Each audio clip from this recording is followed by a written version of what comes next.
ইয়ে করবেন, এখানে রাবার লাগবে, রাবার ছাড়া চলবো না।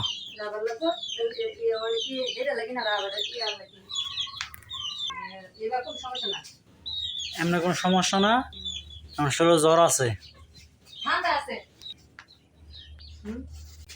বুঝছি ফ্যান চাপতাম নাকি গরম লাগে না, গরম তেমন লাগে না। গরু ধরবে কি? ওই সময় আই একটু বল। আচ্ছা ঠিক আছে। এমনিতে কি খাবার টাবার দিছিলেন? খাবার হইছে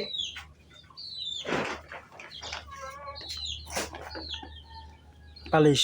বুঝে জানে পুরান জানে পুরা দিই কেয়ার করলা গাছ করলা তারই তো সুস্থ বাড়িতে না আল্লাহ দিলাম হেরে ধরছে